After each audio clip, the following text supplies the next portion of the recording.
It being 6 o'clock, I hereby call the regular meeting of the Board of Aldermen of the town of Rancho Viejo, Texas to order on February 13th, 2007 at 6 o'clock. Cheryl, would you do a roll call, please?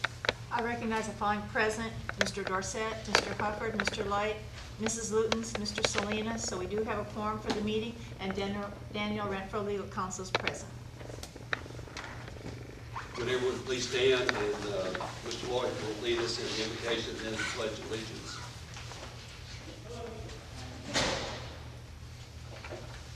Father, blessed are we for your entering our lives through family and friendships. Make us, we pray, worthy of such a gift by being faithful, loyal, and honest, and by being ever grateful for the gift of your presence. And may you always keep our people in the armed forces in your caring protection. And I might also mention that let us keep in our prayers Mr. Renfro Sr. Amen. Pledge allegiance to the flag of the United States of America and to the republic which stands one nation under God, indivisible, with liberty and justice for all.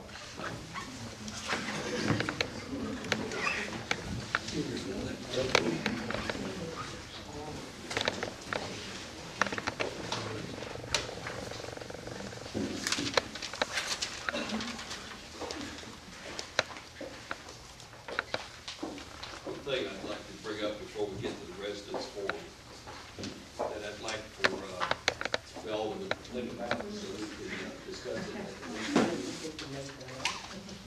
And that is that we have this lot right over here that we've not sold. Consider this, consider that we use that for dumping brush when people have brush to put out and it's more than 7 days before their pickup.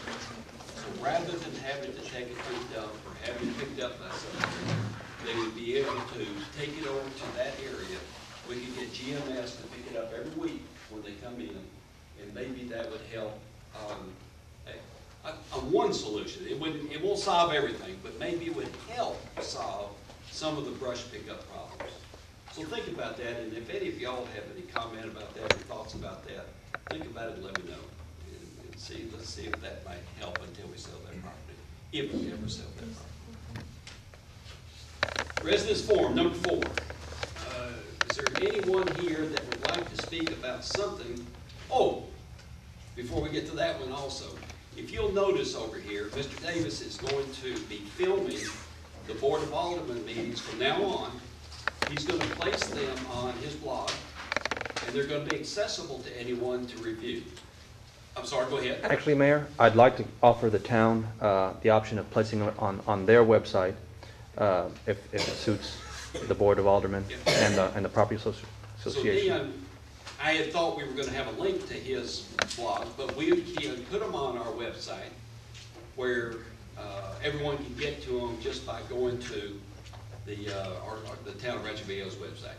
And then the filming of all the aldermen's meetings will be on it. He may expand that into the Board of Appeals and Adjustments and the Planning and Zoning. Now we'll get to number 4, the residents' forum. Is there anyone that would like to speak to something that is not on the agenda? Number 5. Approval of the minutes. I think in your books you have a copy of the minutes for the regular meeting January the 9th, 2007. Do we have any discussion or do I hear a motion to approve? I'm sorry, I left my binder behind, but is that the one where we had the special meeting and discussed the validity of the Traps property? No, this is the other one. No other one? Yeah. We'll get, but we do have that one on the agenda to approve also. Okay. Yes, I remember seeing. Do I hear a motion to approve the minutes for the regular January the 9th meeting? I'll make the motion. Second. All in favor? Aye. Motion passed. Then we have the minutes of the special meeting on February the 1st. Now this was the special meeting where we discussed the TNT subdivision. Is there any comment? Yes. Yes, I did want to just, I guess, further expound on my comment about questioning the legality of the lots. That was in reference to the agreement that was made between the town and Rancho Viejo, Inc. in 1986. That is my reference. One of the comments in the minutes says Alderman Dorsett questioned the legality of the lots in question. So it is in the minutes. Do I hear a motion to approve the minutes for the special meeting on whatever it was? I have a question. Are we moving then to accept them as corrected, adding in reference to the 1986 agreement, or accepting them as read? In the meeting that we had on February the 1st, it wasn't brought up as to when that was. I see. We can get it in there at another time when we bring up discussion, but the fact is that it was questioning the legality. If we need it, Mr. Dorsett can supply that information. But since it wasn't brought up during that meeting, I think that we need to not add it now. It's not on the tape. And by the way, those tapes of that meeting and of the planning and zoning meeting were requested in the minutes by legal counsel for Mr. Trapp, John Sherman. And we have supplied it and handled it.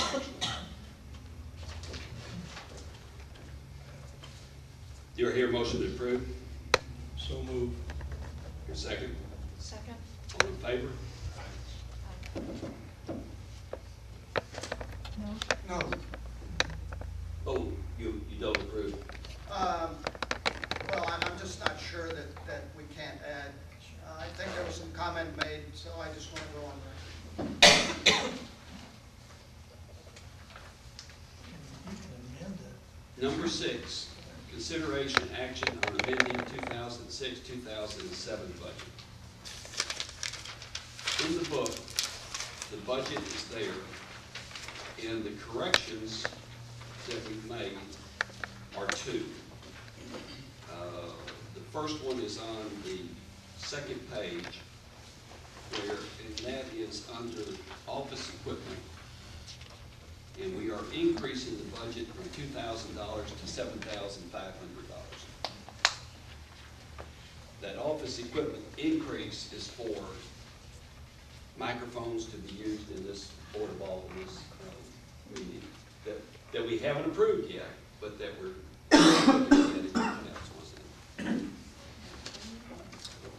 That's it. That's the only thing. Okay. So that was that increase. And then we made corrections to the town hall debt service account. Are there any questions on the budget? Any comments, questions? The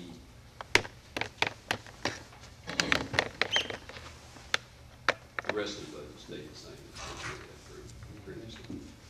Do you hear a motion to approve the budget as changed? I move we approve the budget with the changes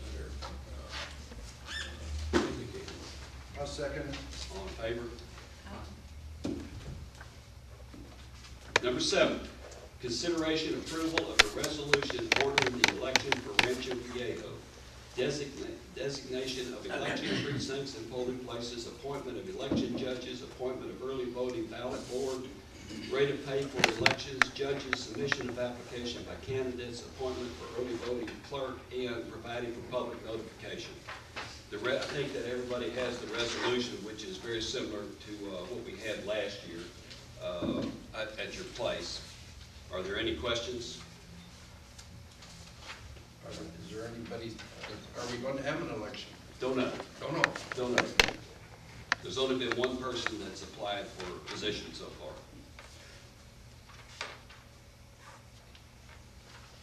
But we need 2 more. But yesterday, the 12th was the first day that you could sign up. So,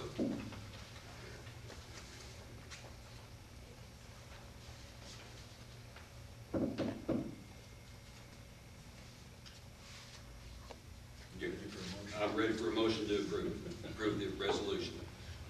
I move we approve the resolution ordering the election for Rancho Viejo, et cetera. Second. All in favor?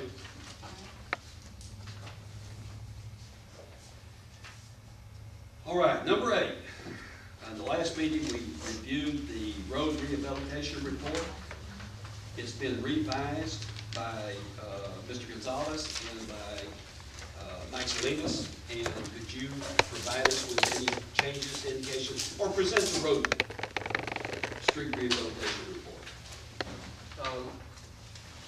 On the previous, I think it was in December, when we had the report, the entire report of the street rehabilitation, we have done the rehab in the streets, and if you see the map, we started with 1 to 2 years with the red, 3 to 4 years with the yellow, 5 to 6 with the green, and so on down the line.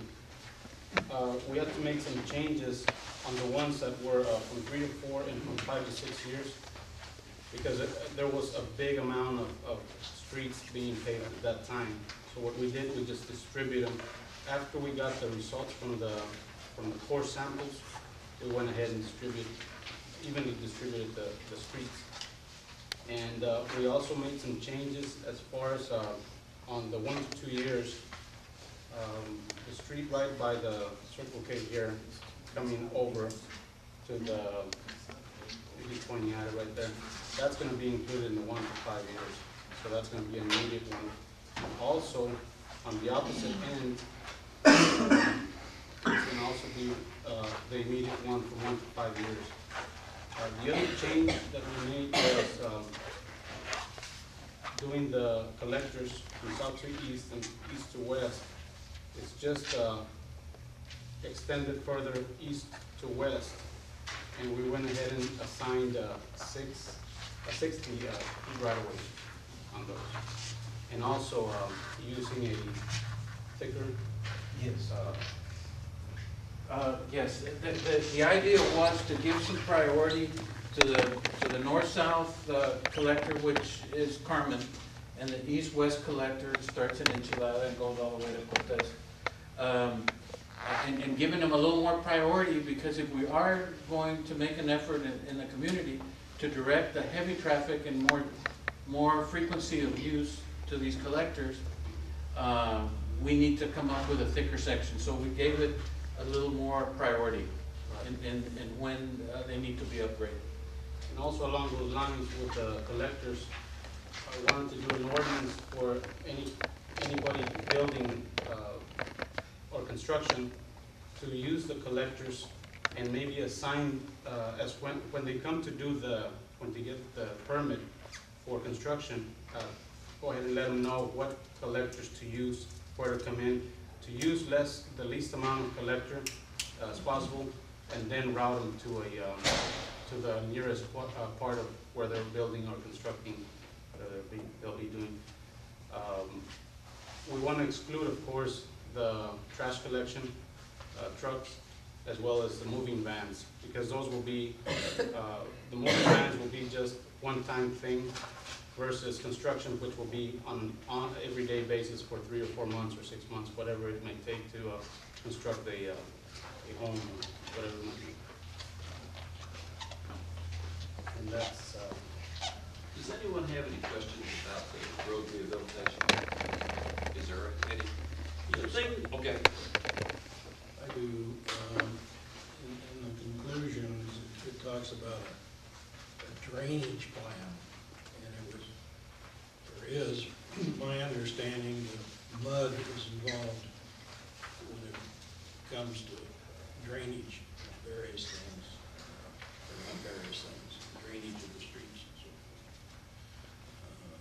have you had any input in this? That's the question I was going to ask. Storm sewer detail, have you checked that out with Bob Burkhart? No. I think you ought to. We have our first meeting on drainage on January the 22nd, with people that live on Pizarro 1 through 76. And that's the first meeting we've had on drainage. But I'm not sure that's the way we will vote drains.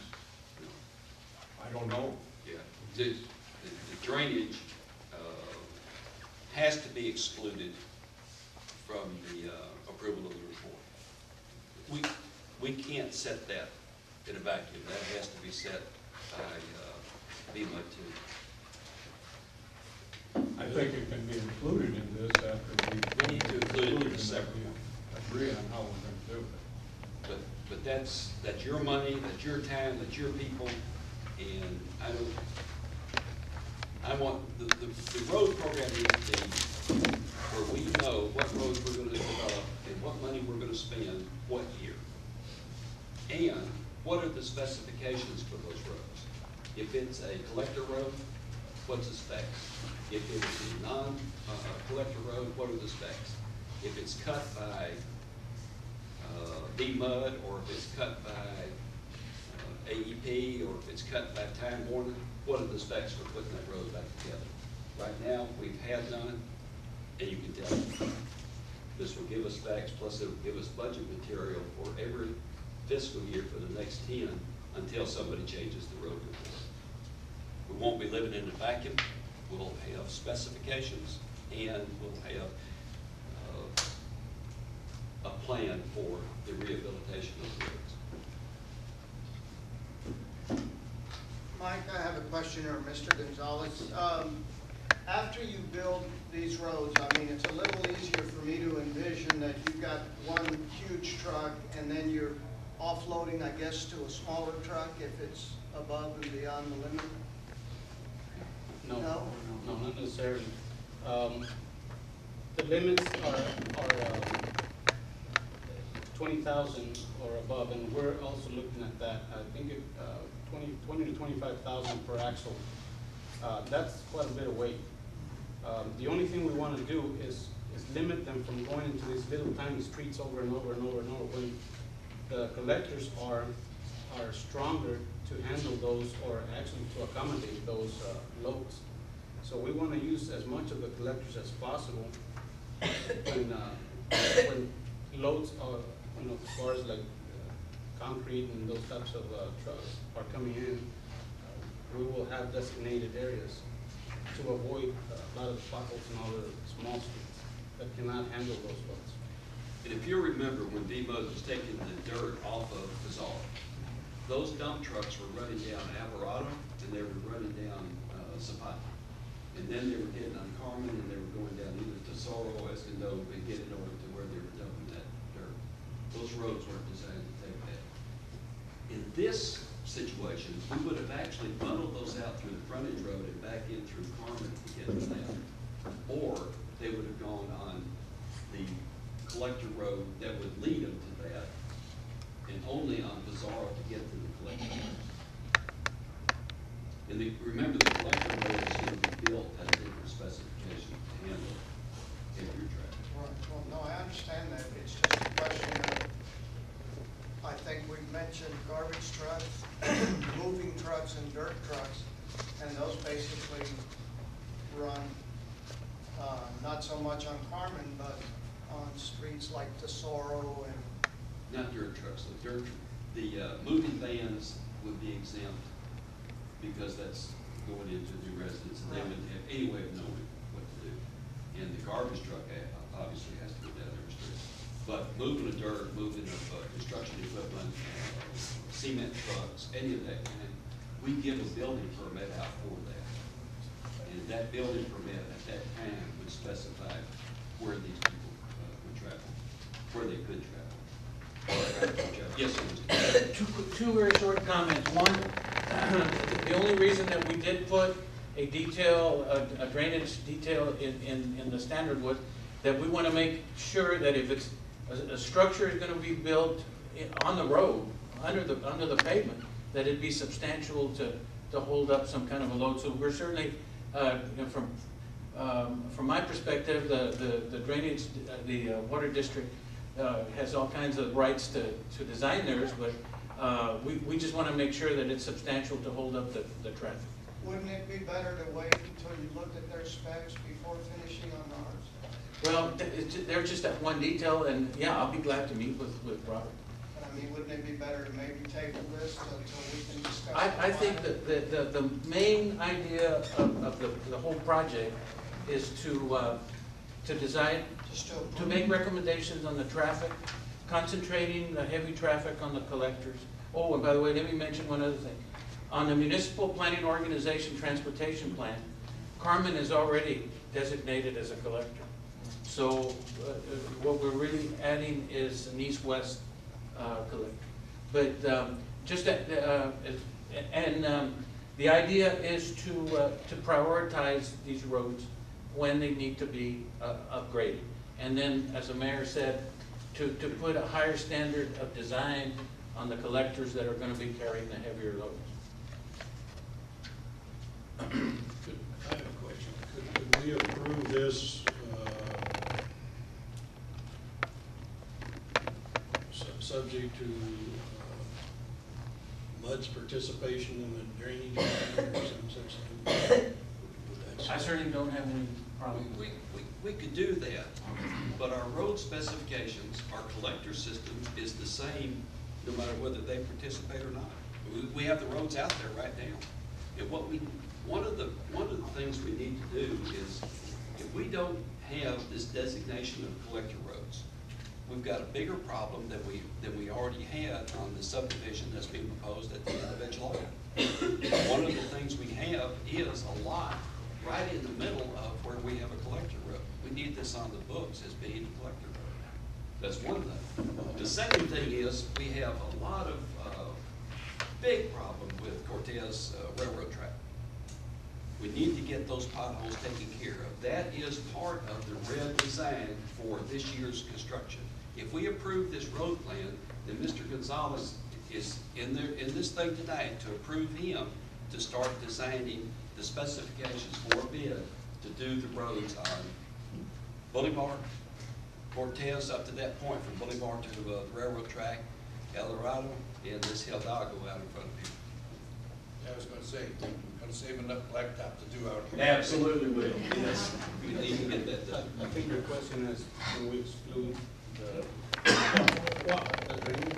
No, I don't think the drainage should be excluded. I just think for us to say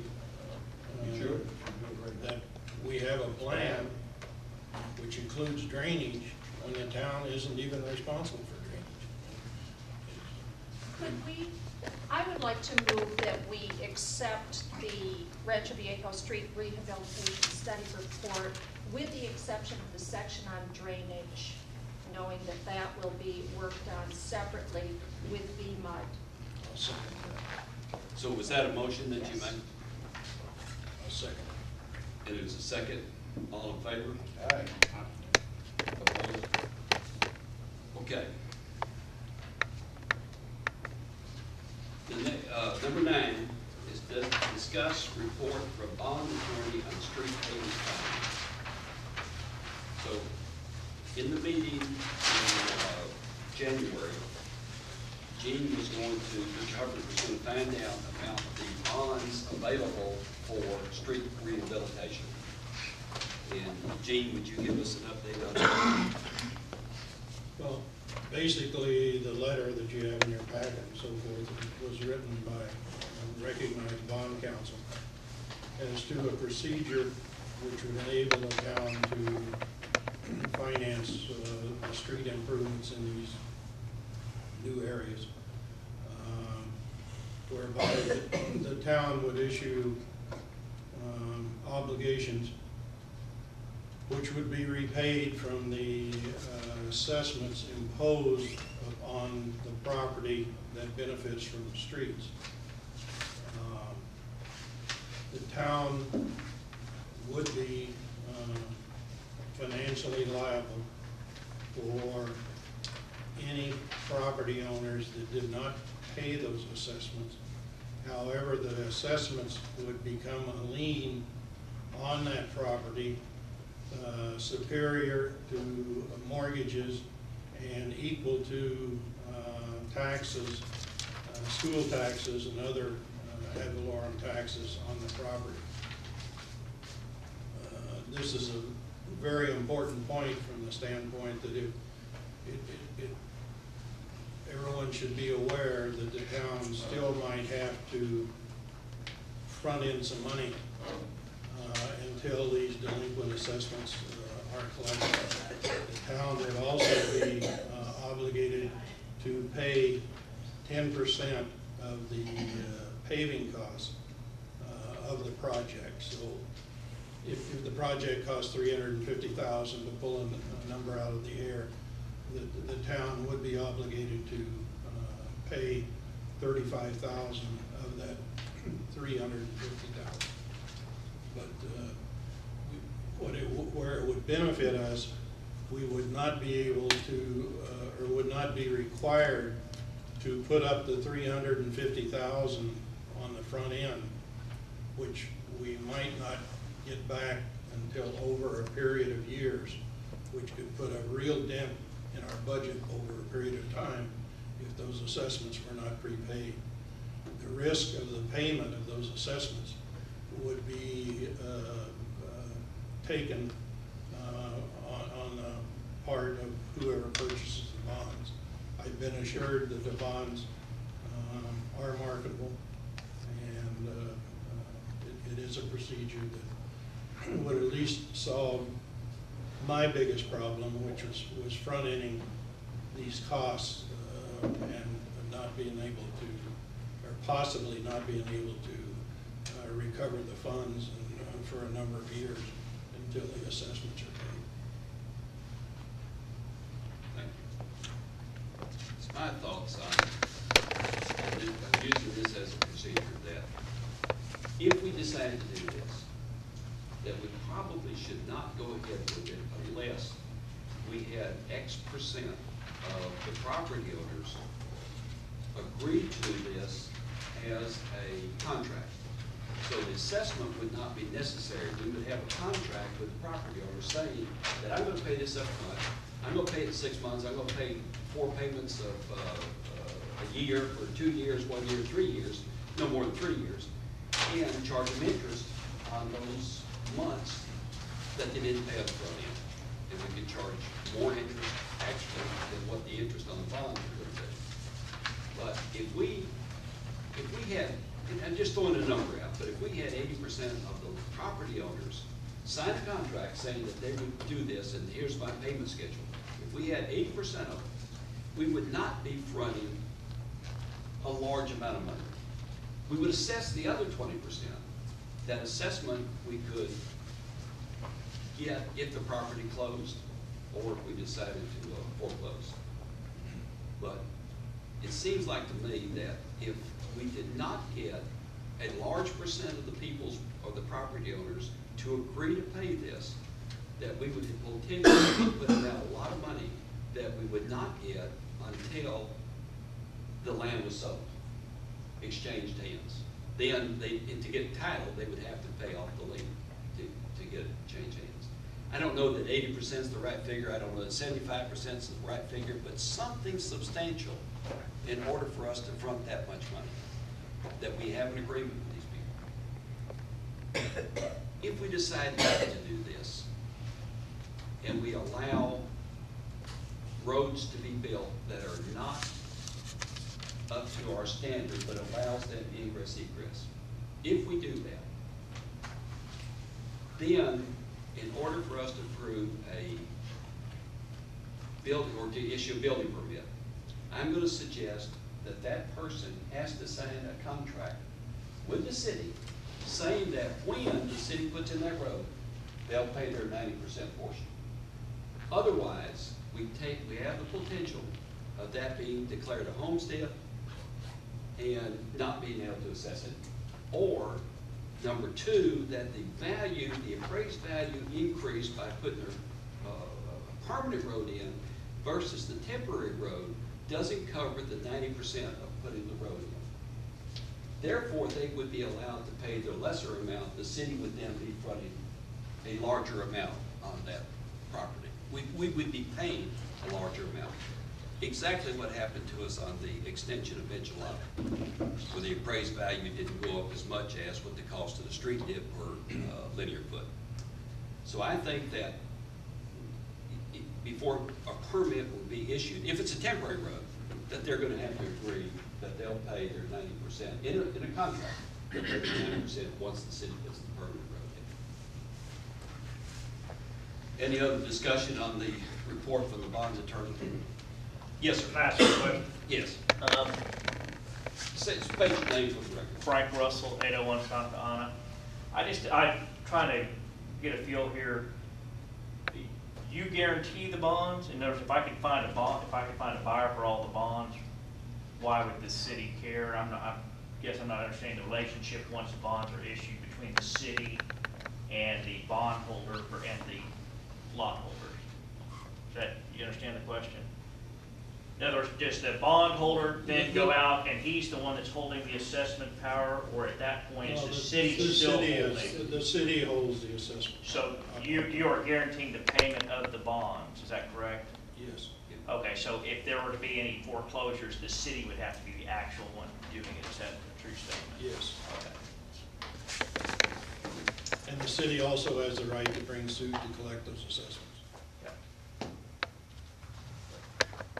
Any other questions? I have a question, Yes, Dick Lindeman. Do you get in trouble with the fellow that's on the other side of the street that's all agricultural now? You're going to assess him for every lot over there, which is a humongous number. That's correct. And he'll have to pay that. That's correct. He'll have to pay it. If he doesn't pay it, we would assess it, put a lien on the property, and then we would have to make a determination of what we're going to do to collect that money. Now, yes, sir. Robert Burkhardt, General Manager, Valley Medical. Does this, would this same assessment apply on undeveloped or unsubdivided land? I'm thinking specifically of Section 9, where there's lots on only one side of the street. And would the assessment apply? I mean, I would think it would, but I'm just wondering how that affects the overall. It would apply. Okay. The assessments are normally levied on a front foot basis. Okay. So the entire parcel would be treated whatever. But if there are circumstances that are highly unusual or something, the town has, or the city has a right to come up with a different method. But basically, it's a front foot method. Yeah, but Yeah. whether it's unsubdivided or subdivided doesn't really make a difference as far as the ability to assess. No, but in that case, the increase in property value may be less than the cost of putting the road in. So in that case, they would pay less than the 90% that the city could, or the town could assess. Yeah. So it's possible that their value of their lot is, or their land is already high enough to offset the cost of the entire road, since they don't have the other half of it on the other side. I have another question. Yes, sir. Okay, Mayor, I just wanted to ask, would we also be then putting in curbs and gutters on this street? If it was a previously platted subdivision, the Board of Aldermen have the right to waive putting in curbs and gutters. If it's not previously platted, then the curbs and gutters go in. Okay. I would hope to think, although I can only speculate, that we would not issue, that we would require curbs and gutters. If we didn't require curbs and gutters, at a minimum, we should require the cement block, the 1800 block like we put in on people. I was gonna say, aren't we just as well to stay the way we are and take it on an individual basis as opposed to sticking our necks out, so to speak, for the money? I'm sorry, I didn't understand. I would think that if the city was to get involved, it would be to build the road to the city's specs. In other words, putting up curbs and gutters. If we're not gonna do that, then why don't we just allow the developer, so to speak, or the land, property owner to build his temporary road until we get, like you said, to If, X amount percentage of landowners, where we can pretty well be assured that we're gonna get the assessment that we've levied on. Could I comment on that? yes. Sure. If we allow a developer or an individual lot or whatever to put in a county road, he then builds a house on that piece of property and so forth. Then the town runs the risk when the assessor comes along after we put in those roads and says the value of that property has not been increased by the amount of the roads that were put in. That's exactly what happened over in Angelo. But that's what I'm saying, before we would agree to a building permit, they would have to sign a contract saying that they would pay that 96, in an agreement form, that they would pay 90% of the city's cost to put in that road in, at the time we put it in. I don't think we would want to issue a building permit without that.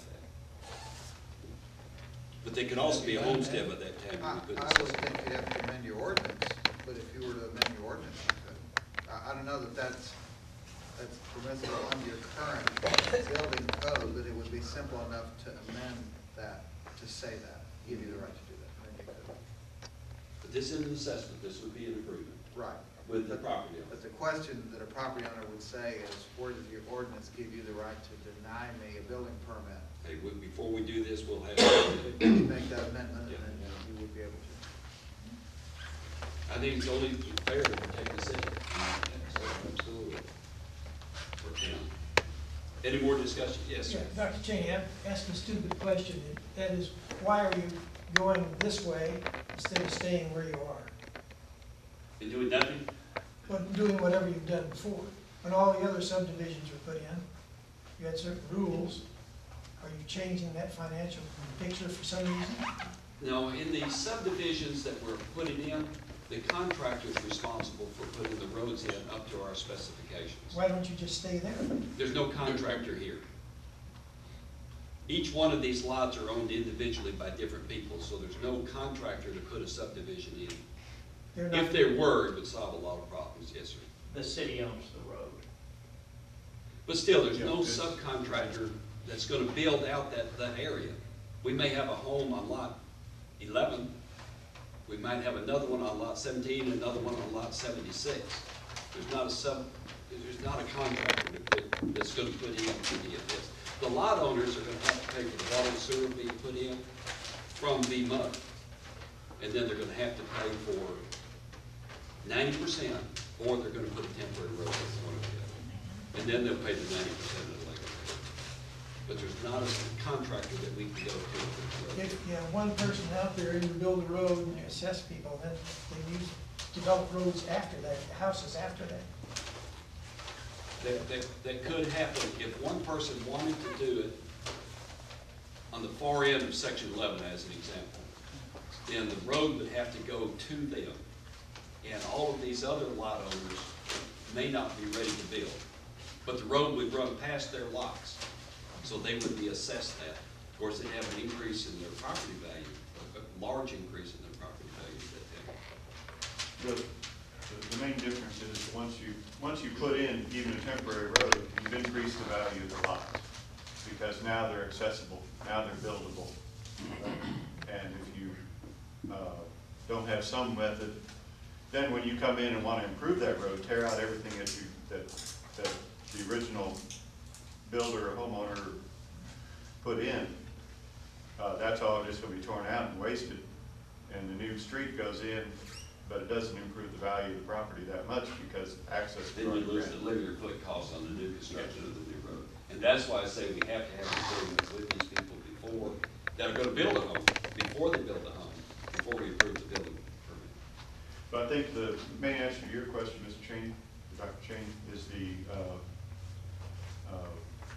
the rules have changed in subdivisions. Now developers have to have everything, have to provide all the infrastructure.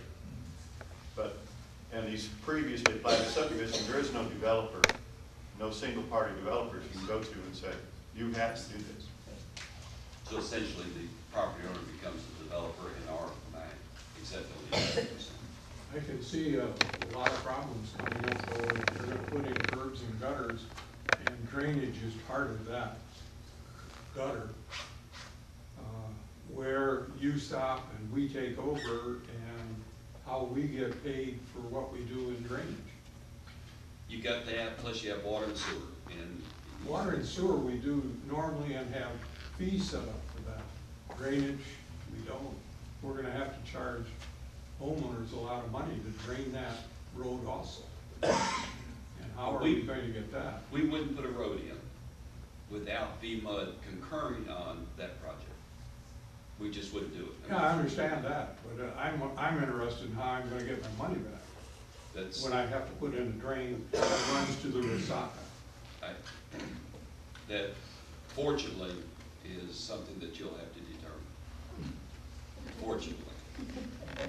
It may have to be tagged in there with the road, because you're putting the drain in the road when you put a gutter in. It might be part of our. I would presume that's the kind of drains you put in, not these separate things on the lawn, because the gutter will keep the water in the street if you're building a city street. And But you I'm can not put a sure. drain in the, cut a drain into that gutter, and then we gotta go from there. I'm not sure yet, because we've not voted on it, thought about it, or designed it, whether it's going to be curbs and gutter, and lay down curbs like we have been. Lay down Whether- curbs, we go back to the system we've got now. Right, or whether it's gonna be a block that just protects the road from cracking. Comment. Under improvements that can be financed with street assessments, D. It talks about incidental, but it says includes a drain or culvert. Now, I don't know what the exact legal definition of that is, but it seems to me that there is some possibility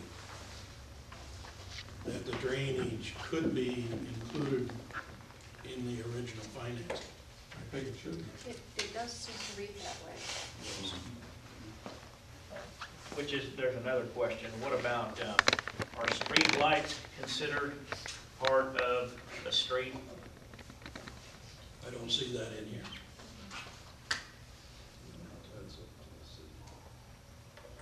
It's been subdivision. I mean, I would think you'd be doing the drainage, the street lights, and everything underneath this assessment, That's a good question, though. you know? Don't And that would take care of the problem of getting electricity over there too. It would give you a way of getting that money back. I'm not sure. I could be wrong on this, but I'm not sure that we're concerned about getting the electricity there. I think that the builder would be concerned about getting the electricity and getting the water there and the sewer there. I think that we're talking about building a road here. It may include drainage, but we're talking about building a road. Have we moved on from number 9 to number 10 specifically then? No, No? no, we haven't. Okay. Because that's an action item on number Okay. 10. But a lot of this is being addressed that we would address in number 10.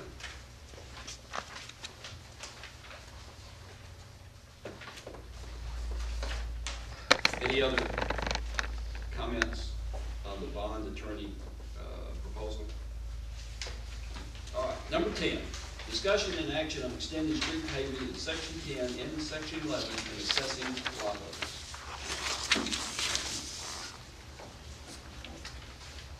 Again, a lot of this we've already discussed. But now we decide, are we going to approve putting the road in and issuing bonds for it? If we're gonna do that, are we gonna do it arbitrarily, or are we gonna set certain parameters before we're gonna do that? Are we gonna do one section without the other section? Are we gonna do it after being requested by a lot owner? Are we gonna do it after after VMUD has approved the water and sewer plant and their ability to get paid for it, when are we gonna do it? And are we gonna do it without a percentage of people saying that they're gonna sign an agreement to do it? We've only received requests from individuals in section 11, correct? No. Is that your town as well? Yes. They're not as vocal as one of our people in section 11, but I have had requests. In fact, I had people from out of town that are planning on retiring that own a lot in the middle of section 10 that want to know what we're going to do, when we're going to do it, and have asked to be updated after these meetings. My feeling is that we do have to poll and have a commitment from 75 or 80% of the property owners before we can even make a decision on this. If we say we're going to go ahead, of course, we could move that we're going to go ahead pending that approval, which would be acceptable to me. And then approach each item down the road as it presents itself in regards to, is it going to be curb and gutter? How are we going to work with VMUD on that? I think we should get an idea from the engineer, what's it gonna cost? What kind of price tag are we gonna have on them? Section 11 first and section 10. Once we find that out, we may be able to say yes or no. And that's the first step. You have to have a public hearing, and you have to have a cost estimate before the public hearing. So if you were gonna take the first baby step, it would be to ask your town engineer to prepare a cost estimate. Including electricity. Because we want to have underground cables, aren't they, by the road? They're in the Question. No, they're in the easement. They're in somewhere in that easement. They would not be running through the lots. Not through the lots, but alongside the road is what I'm saying. At some point in that easement, there has to be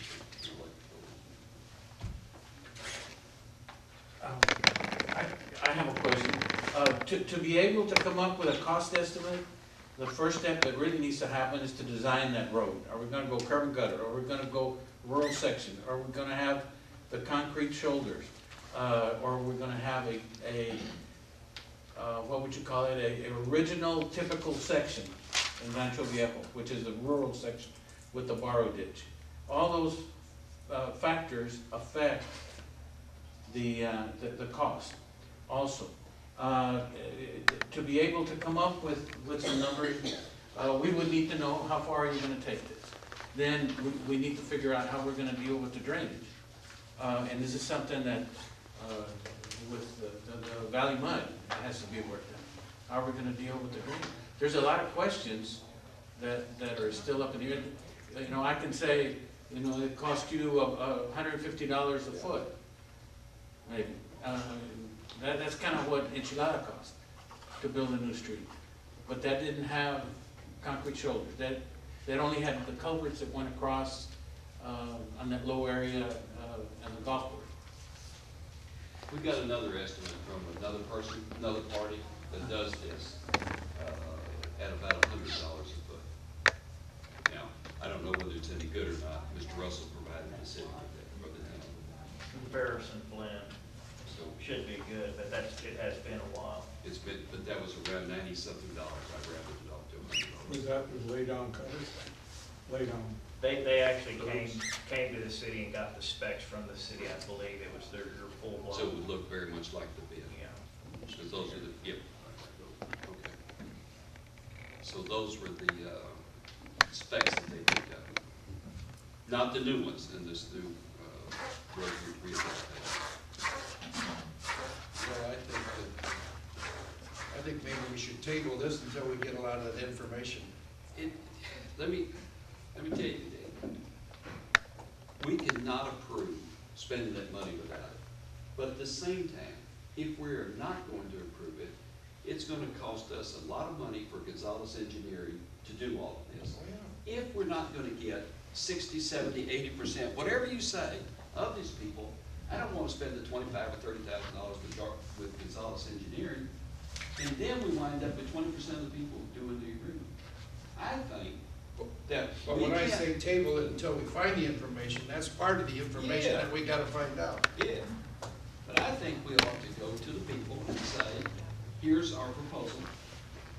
Are you, without the exacting price, are you going to agree to this or not? We're not asking them to sign an agreement at that point. No. Because we don't have cost. But find out, if everyone says, no, we're not gonna do that, then I don't think we ought to spend the money, then we'll put a temporary road in. Absolutely. And let them get into it that way. And the temporary road, if I'm not misunderstanding you, Mr. O'Connor, the temporary road needs to be approved by the town engineer and the mayor. That's correct. So, It takes the Board of Aldermen to waive curb and gutter, and I believe you did that a couple of meetings ago. But then the issuance of the permit is up to the town engineer and the mayor. and I'm gonna tell you that pending this, if we have someone that's gonna build out there, and they want a building permit to build out there, I am going to get their specifications, just like we got from Mr. Martinez. I'm gonna submit them to Mr. Gonzalez, and if he says yes, I'm gonna say yes, so they can start. Now, before we issue a building permit, I'm gonna get them to agree that they're gonna pay their 90% cost after we amend the ordinance. Do we have to vote on that? The ordinance we will once we get there. But I think what we ought to do is look forward with the lot owners in section 10 and section 11 and find out how many are amenable to signing an agreement with the city for 90% of the cost to put the road in once we develop the cost. If we get that, then we ought to go to Mundo Gonzalez and say, the design specifications, let's get an estimate on the cost. At that time, bring it back to the Board of Aldermen and let them either approve it or not approve it. Good idea. Mayor, question.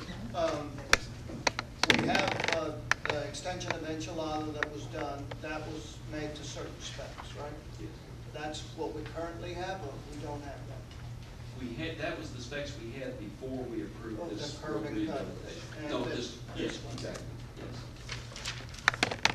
I would just like to add too, if we were to go ahead with temporary road, or actually it's a question, what is the additional cost to the city of tearing up that permanent road?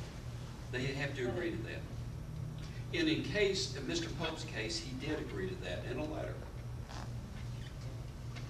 Plus, they have to agree to maintain that road during that period of No, time. I mean the cost of the city to tear it up when we do, To rebuild. to rebuild it. That's part of the cost of the road. They're gonna pay that 90%.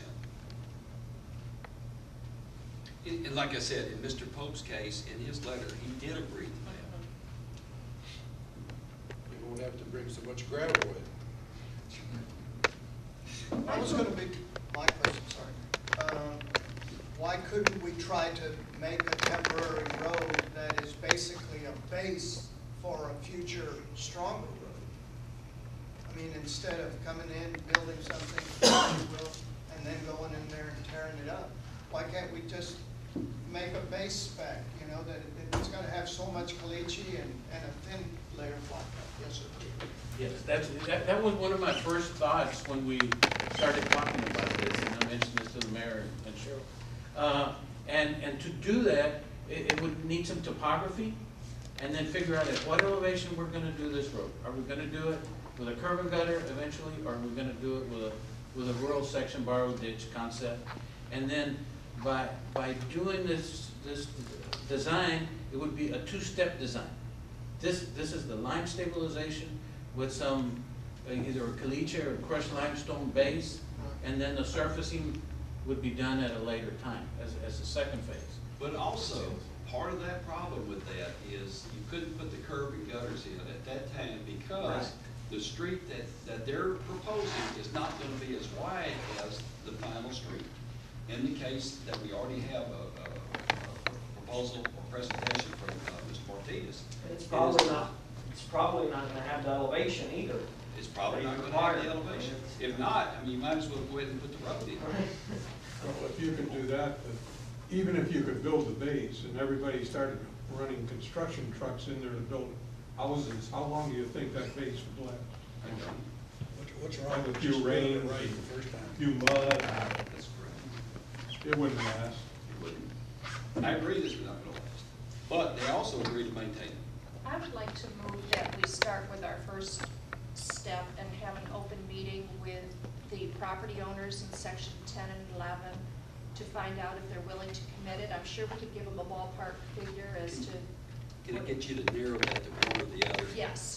Because To it's either one? very difficult getting all of them together. Okay, Let's let's go with start section with 11, section because that's 11. the one we've been. I'd like to move that we have an open meeting with property owners in section 11 to discuss the possibility of assessing for the town to build a street in that area. I just would like to make one comment to Mr. Hubbard's statement. If you're only having a couple of people starting out, you know, putting in this temporary road, which hopefully will be a primary road, or the first step, so to speak, it's not really gonna get used that much until people start building, and then we can do what we're doing before there's tens or 20s of trucks going up and down. If there's only 1 or 2 homes, I doubt there's gonna be that many trucks using that road besides the garbage truck. If there's 20 homes, then, you know, okay, maybe that's the time to take the second step. My point is, if there's 20 homes in there, when you put in the streets, the assessor comes along and then he determines how much the property has been improved, he may not assess it, the improvement for enough to pay for the paving. Okay, but either way, we're gonna have to pay the paving, either now, But maybe now or maybe later. if it's vacant lots, it is very likely that the value of those lots is going to be improved enough to pay for the paving. Even with a temporary road. That's why I say we don't give them a building permit unless they sign an agreement saying that I will pay my 90% when that permanent road's put in. Before you.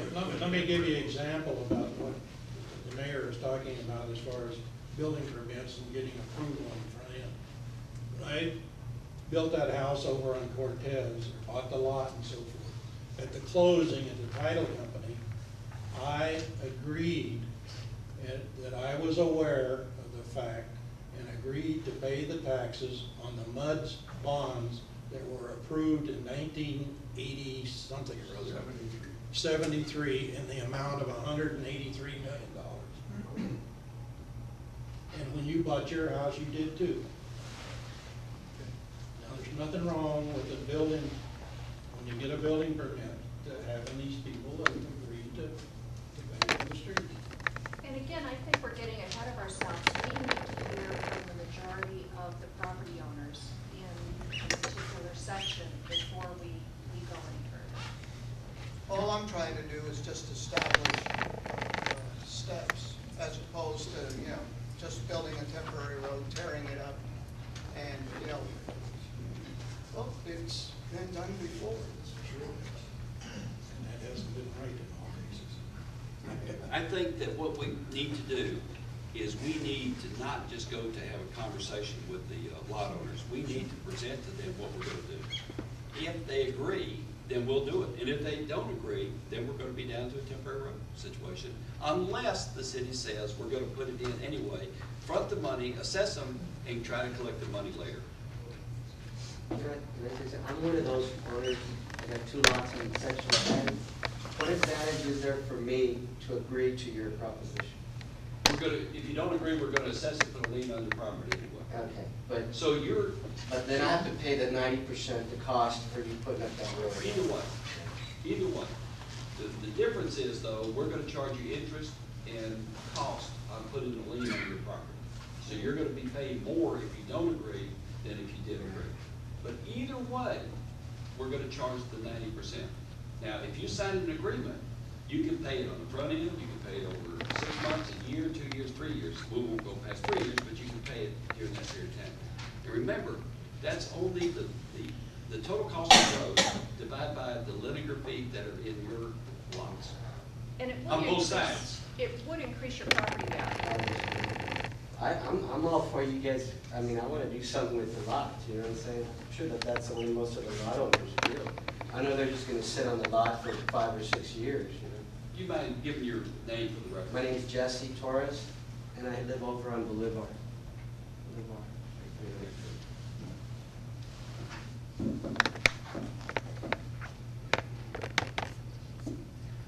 So what I would like to do is to be authorized by the Board of Aldermen to hold a meeting with the lot owners in section 11 first and then section 10 to discuss putting a permanent road in and assessing them 90% of the value, assuming we can get a 75 or 80%, we'll say, of the lot owners to agree.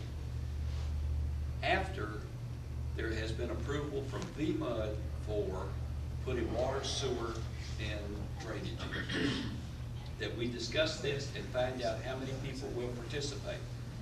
Assuming we get the 80%, we then contract with Mr. Gonzalez to put the specifications in and get an estimate that we can bring back to the Board of Aldermen, along with the number of people that have verbally committed to going into an agreement, to get approval to do this and have those people sign the agreement that they agreed to.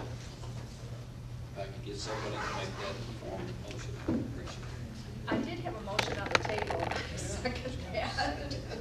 That is I'd exactly like what for I. you to withdraw your first, I but if will you don't with- want to, we can vote on No, that first motion. I but will need to read- withdraw my first motion, and I would like to move that we do have a meeting of first the property owners in section 11, followed by a meeting of the property owners in section 10 to discuss assessing them the 90% for the installation of the street and also discussing drainage.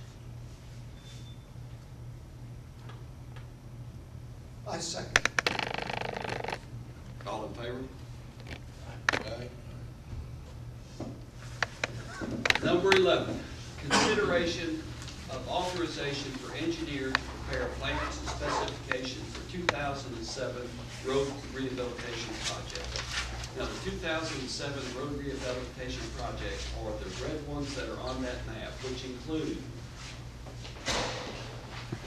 parts of Bolivar, Cortez to the railroad from Bolivar, El Dorado, and then Hidalgo from Harmon through through the city hall.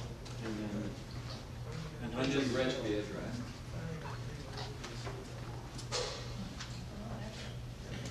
The specification we prepared by Mr. Gonzalez's firm. We would then advertise for bid. We would then receive the bids, select the proper vendor, have the Board of Aldermen approve it, and then start construction. Yes. Do you have any kind of a wild ballpark estimate of what we're talking about? For our fee? No. Or for the construction company? I hope your fee is less than the paving. Yes, for sure. Well, depending on what streets we've done in the past, they range from 100 to almost 150. I think one of the more expensive ones was Enchilada because we did have a drainage structure, and then we use the geogrid, and we use lime stabilization, we use crushed limestone, and so it on a per foot basis, depending on what problems there are, you're anywhere from $100 to $150 a foot. Okay, how many feet are involved? I have not measured it. I can give you an exact amount because we got the class, and I can send something through the mayor to you. In addition to that, I'd like to have those palm trees that are in the middle of Cortez and El Dorado removed as part of the we can certainly spec that in the drawing. Rehabilitation program. I think that's a liability to the city and dangerous. Sure is. Do they want them cut at the ground level or dug up? Well, we'll worry about that. Okay. I just, You gotta build up I have a, There's a build up curb around them, so you have to take that all out. I was gonna say, I know that from Escondon to the Circle K is 1.5 miles,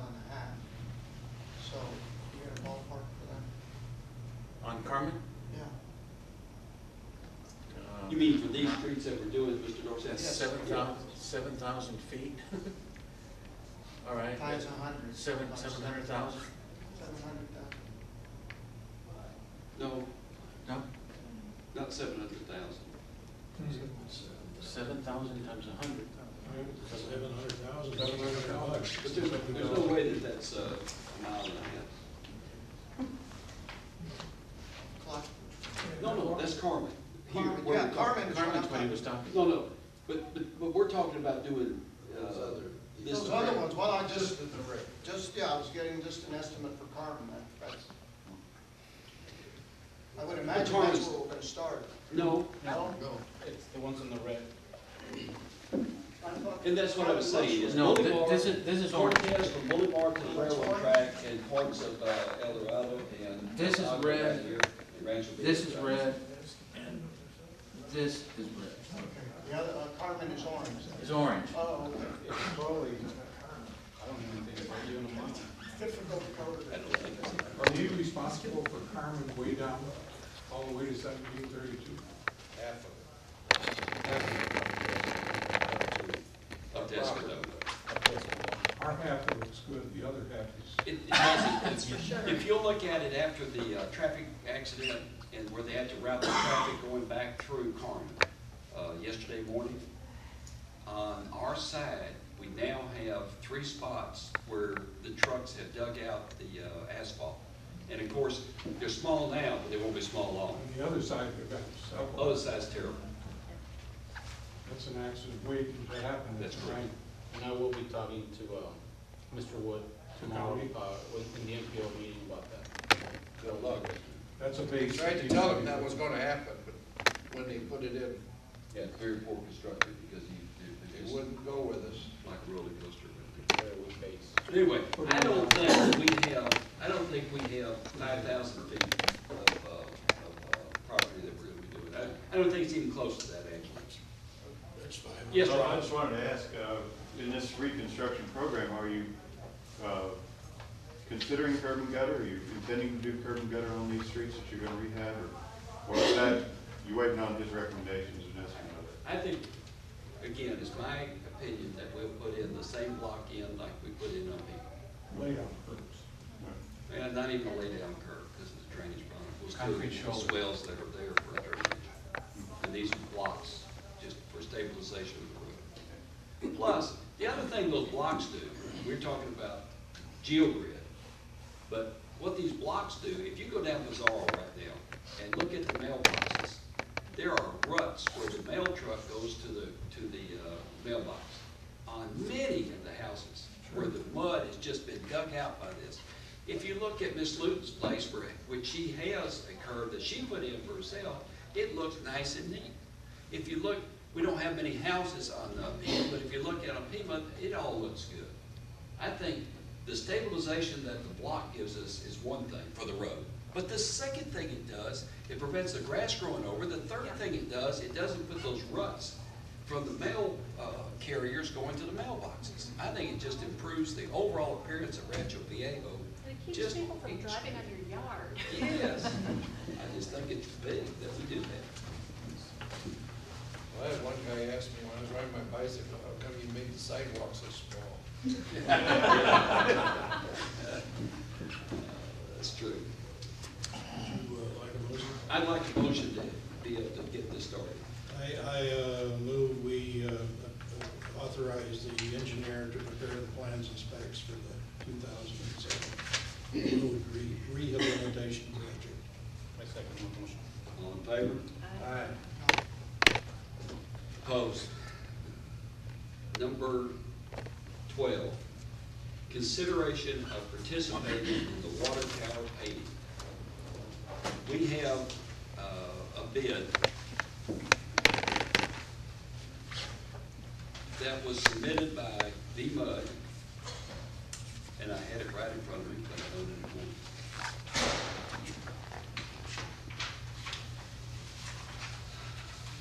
There are 4 people that bid on this project. The base bid is the painting of Rancho Viejo water tower. Alternate 1 is painting the dimples. Alternate 2 is painting the logo Rancho Viejo on the thing. Alternate 3 is painting the Riverbend's water tower. And alternate 4 is painting their logo or their name on the water tower. Okay? So 3 and 4 has nothing to do with us, but VMUD has issued a bid, and they'll have to vote on it in their next Tuesday's meeting, which one they approve and so forth. But if they go with Diamond Enterprises, which looks like if they approve it across the board, they would do because that's the low bidder, that's the highest one for Rancho Viejo's logo to be done. Actually, it's more than twice as much as the NG painting. It is a third higher than TMI coating and almost twice as much as diversified coating. But I think that we have the opportunity to say we don't want to participate or that we do want to participate.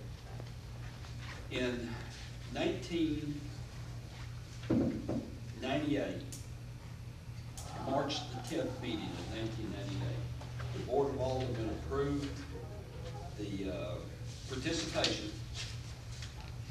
And at that time, it was a third, and the cost to the city was, to the town, was $3,167. That was to paint the water tower, golf ball, and sign. And the motion passed unanimously. Third, who are the thirds? The third between Rancho Viejo Inc., the VMUD, and us. And you said what the number was? $3,167. $3,000? That'd be impossible, you couldn't pay that tower. For 9,000? For 9,000. You know what it's gonna be this time? I believe that 200,000. Yeah. But it says after some discussion. You don't get it for 3,000 anything. These are the minutes of that meeting. After some discussion, motion was made by Alderman Cobb, seconded by Alderman Always, to pay 1/3, $3,167 of the cost of painting the water tower, golf ball, and sign. The motion was passed by the following vote. I don't know if that was only the golf ball and the sign, and they were gonna pay 1/3 of it, and VMO was gonna pay 1/3, and didn't include the painting of the overall water tower. It doesn't really say. Painted the whole thing, everything. I know it, but I don't know whether this 1/3 is only for the golf ball and the sign, and not the overall painting. And that VMUD was gonna participate 1/3, the Rancho Viejo You was couldn't gonna paint the tower. participate 1/3. Nate, Yes.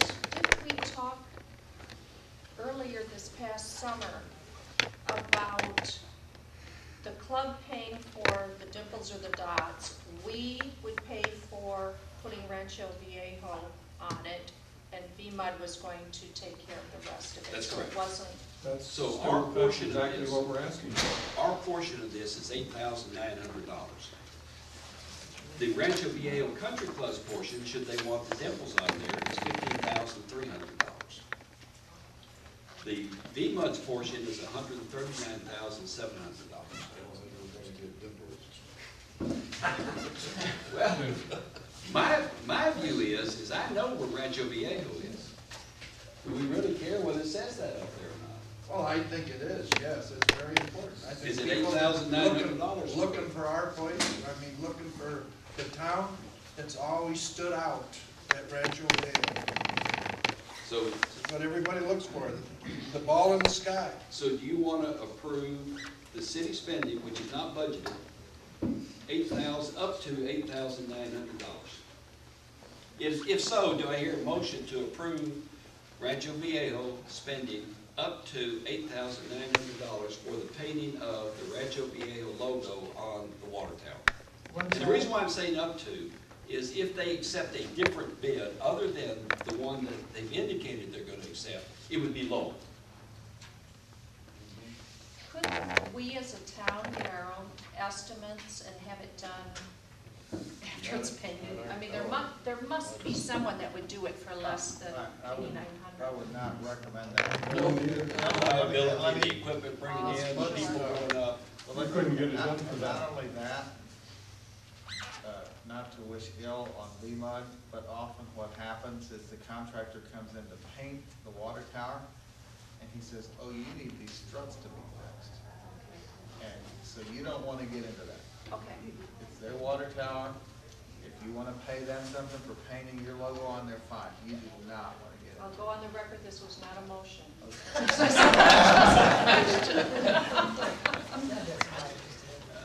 Mike, can I ask a question now? Yes. Either for Mr. Lindeman or Mr. Burkhardt, it looks to me that like with alternate 1 and 2, diversified coatings is low. That's not correct. Diamond Enterprise. Yeah, that's correct. The problem is that alternate 3, which is the river bend tank, which we also need to do, they have indicated, I don't have anything in writing from them yet, that they made a mistake and they wish to withdraw that. They pretty clearly did. So Yeah. Well, depends on how hungry they are. They may say, well, we're just going to eat that and get the rest of the job. But I don't think there's that much problem with tank painting. But if they were to ask to withdraw their bid, you would allow them to do that? I feel like we would have to legally. I don't see that we can Yeah, hold so it.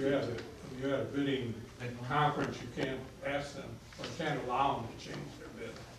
Yeah, I can't go back to them and say, give me another number, the right number. Well, you could award them the contract and then forfeit their bid bond when they refuse to sign the contract. Well, I could do that, yes. Okay, not here.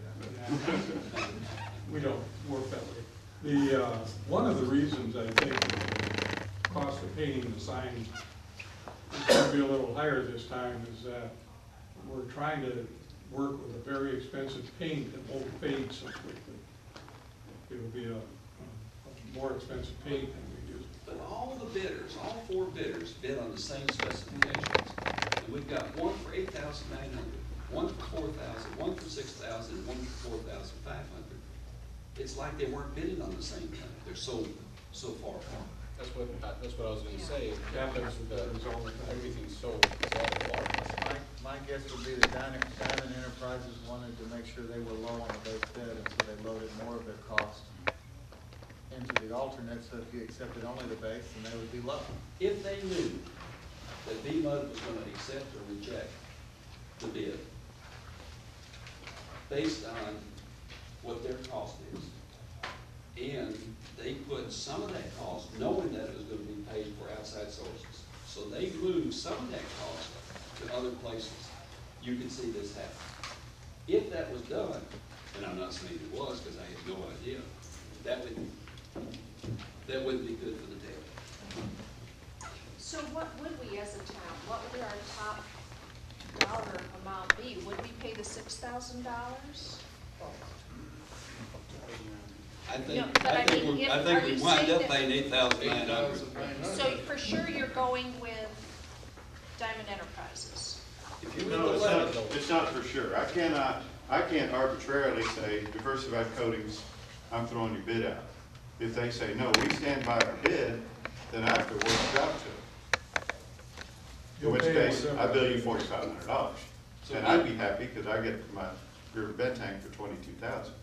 But I don't honestly think that's going to happen. in the letter to Mr. Burkhardt, he says the apparent low and most responsive bid is from Diamond Coatings of Gloucester, Mississippi. And their alternate number 2 painting of Rancho Viejo logo is $8,900.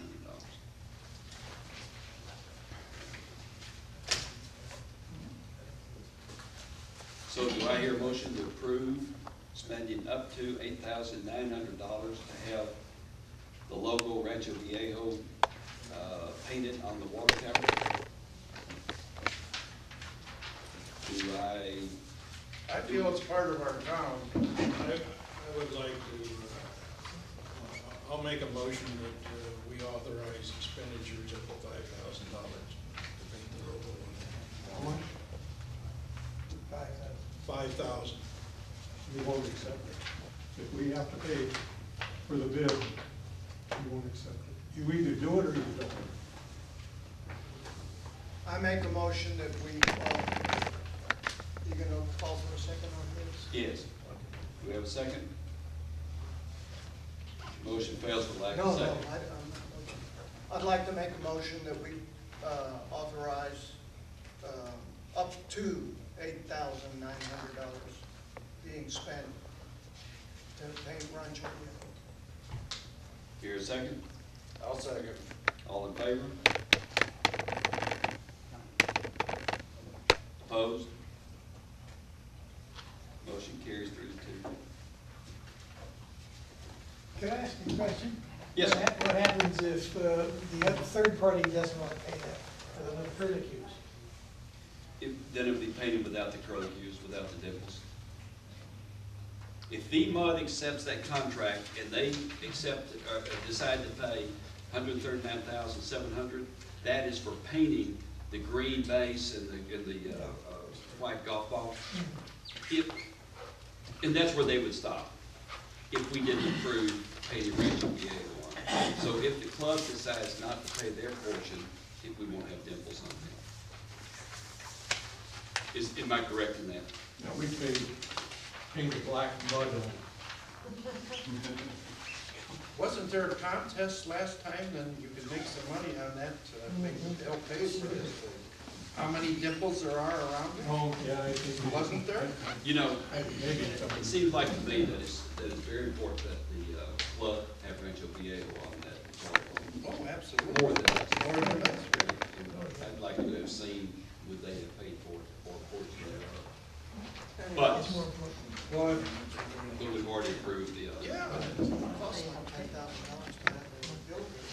It's actually I think so. It's advertised.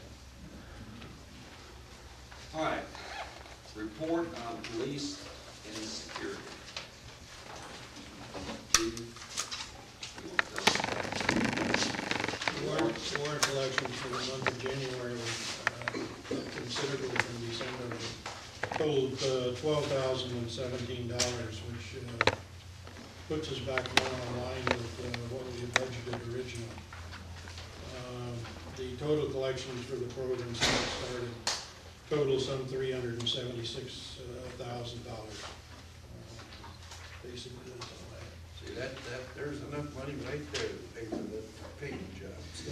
Good job, but the trouble is that 376 has been spent along the way. Unfortunately, we don't have $8,900 in the budget, nor do we have $8,900 left in surplus. We'll have to, Take a pay cut? I think I'm gonna take a pay cut. I think what we'll do is, ask the city employees to, donate a week of their time, better city payroll. Cheryl, the reason why I mentioned it, Cheryl asked me if she could. No, she, that's not true. Can you cut that off the, no, I'm just kidding, that's all right. I think number 14, that consideration and action on employment of a regular police officer and setting of salary. Now, if you'll remember, we've been short a policeman for some time now, and Chief Cruz has been interviewing diligently. But selecting the right candidate for Rancho is different than selecting just a candidate for Rancho. After going through many, many interviews, he's come up with the person that is going to fit in with Rancho Viejo, our style, and has the possibility of being a long-term employee. Chief, if you would introduce her and tell us about her. Yes, sir, Mayor, thank you. Good afternoon, or good evening now, Mayor, Alderman. I'd like to introduce Crystal Flores. She currently resides in Brownsville. She's a high school graduate from Rivera High School. She's attended UTV here in Brownsville. Has 15 college hours of credit right now. She's also attended the police academy there, and she's a graduate of the police academy in 2006. She's currently employed with the constable's office, precinct 2 out of Brownsville. So she's doing reserve work there, so she's actually looking for a full-time position. So I'd like to recommend that we hire Crystal Flores as a police officer for our police department. And I'd like to set the starting salary at what our starting salary is, $28,000 per year. Does anybody have any questions of Ms. Flores? Anybody have any questions for the chief on the background? I'll take the chief's word. Do I hear a motion to approve the appointment? Employment of Ms. Flores. Is there a second? Second. Boy, we've got 3 seconds coming out. All in favor? Thank you very much. Thank you very much. We look forward to working with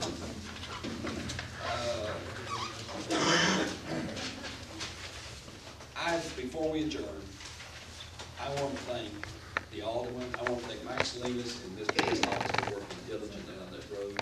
But I also want to thank the Alderman for all of the comments that have been brought up on all of the topics that we do. I think hearing as many diverse opinions and understanding them is extremely critical for us making the right decision.